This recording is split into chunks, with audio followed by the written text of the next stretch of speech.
Oh my god, it is so dark. Wow. I really thought that the lamp on the other side of the room would shed some light, but it did not, and that's fine, because once again I'm drunk, and a lot of people probably don't like that. I have some friends that are straight edge, but you know what? I feel more comfortable in front of a camera when I've had some drinks, so you know what? It's fine. And also, if it's not fine, and I post something that I don't like when I sober up, I'll delete it. So it's whatever. I wanted to talk a little bit about, I don't even remember because I was so thrown off track. Oh yeah, this bitch at work. Oh my god, this bitch at work. I've never even explained Matt from work, but there's an asshole named Matt at work. There's a new girl at work, and she's been around for about 2 weeks. The reason that's relevant is that no one has told me her name. She has not told me her name. She walked back one day with the manager, and the manager said, "We've got a new girl coming in to help you in prep." To which I shook her hand and I said, "It's nice to meet you. They call me Pickles around here." Because they do. And she said, "Nice to meet you." That's all she said. She did not tell me her name. Our manager did not tell me her name. It has been 2 weeks and I have no idea what the fuck this woman's name is. Okay, so other than that, at first she was very, very good. And I'm not saying that I judge all white people, because as you can see, I am very pale. I am white-coated. Nobody can tell that I'm mixed. So, as a white person, judging a white person, she struck me as the type of person, like, she had that Estee Lauder perfume on. I don't know if you know what I mean when I say that horse people wear it, but if you know what I mean, then you are special. It smelled like Estee Lauder that horse people wear. She was wearing what was obviously her boyfriend's black metal band t-shirt of a band that isn't even very good black metal. And the whole first week or so, she didn't really talk about a whole lot other than her children. She's like this within 2 years of me, and she's had like 4 different children, and all of them are seemingly to different fathers. Not that I'm judging, I'm just saying that she's got a lot of opinions for somebody whose lifestyle prompts a lot of opinions. She also likes to air out everything that's ever happened in her family immediately. She was telling me this story today that I did not want to hear. But her brother, who pulled out again at Taco Bell. Now, let me elaborate. According to her, her brother he built the deck for the judge in charge of his case. He did their driveway, he did their landscaping, he did yada yada yada, he did XYZ. He is well known as a very hard-working boy. He baled hay when he was 11, and not pussy bales, as she said, real big boy bales, which I don't know if she means square bales versus round bales, but bales don't matter because the shapes are usually bought by different types of people for different reasons. But I decided to keep doing what I was doing because it's none of my business how much of a dumb thing that is. I lived on a horse farm. Like, I understand the different types of bales, and none of them are more masculine than another.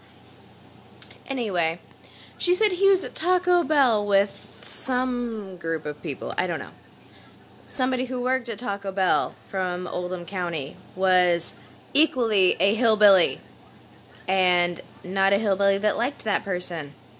Her brother, I don't know her brother's name. She apparently has a lot of siblings, but they didn't like each other. So this dude apparently came out and started being rude, which, you know, if I'm working somewhere, if I'm in work uniform, I'm not going anywhere and bitching with anybody. That's unprofessional. But apparently this kid did that.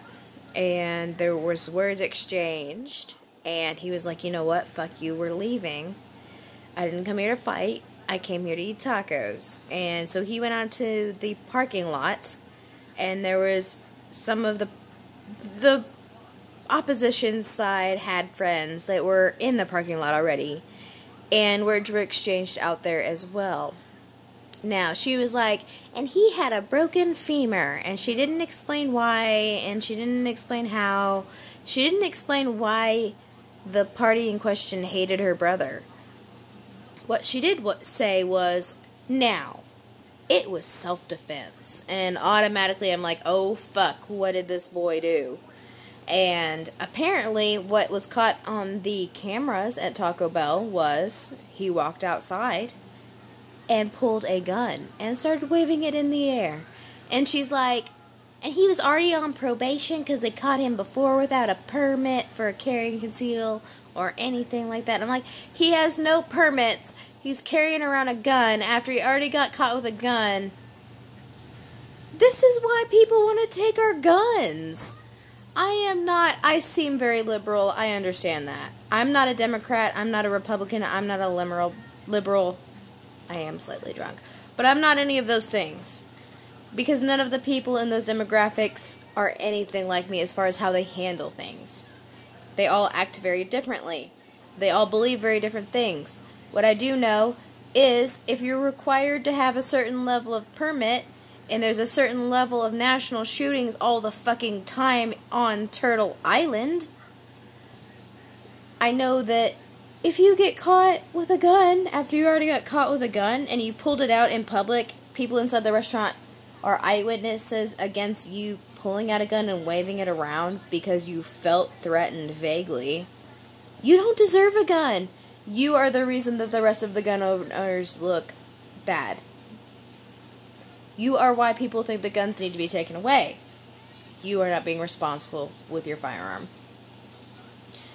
And she's just going on and on and on. And this is like one of many situations where it's like she won't shut up. Not only that, but she's helping me in a task that I don't need help with. There was like 4 other tasks that needed done before we left. I was doing the breadsticks because she said that the rest of the list she could probably do on her own. I'm like, well, you're new, so if you feel like you can do it, I'll just start the breadsticks, and if you need help, or if I see something wrong, I will come over. And that was agreed. I didn't agree for her to help me roll the breadsticks while she, like, talked about bullshit. She left 2 different times during the breadsticks to go smoke, even though she went out for 0.5 seconds and came back in to tell me some more weird shit about her family for no reason. Each time she was super hyped up. Now, I am the type of person, I think that all drugs should be legalized, because I think that people would sort their shit out or they'd die. And I don't think that's wrong. What I do think is that she was fucking up work, and she was acting like she was on a substance. If it fucks up my work, if it fucks up some children that don't deserve to be fucked up, if it hurts anyone else, I don't agree with it. I don't know what she's on yet, but it's not just me right now making a video with some whiskey after work. It's fucked up. And I realize that none of you know really what I'm talking about, because I don't talk about my work. But the point is, I have this job because I have to have this job. I don't have this job because I love it. The lighting on this video is awful, and I'm drunk rambling and nobody's gonna like it. But you know what? It's a problem. Where I work, it's some utter bullshit. And you know what? Now that I've made this video, I've decided that there's other videos to come that talk about this bullshit that is the New Albanian Brewing Company.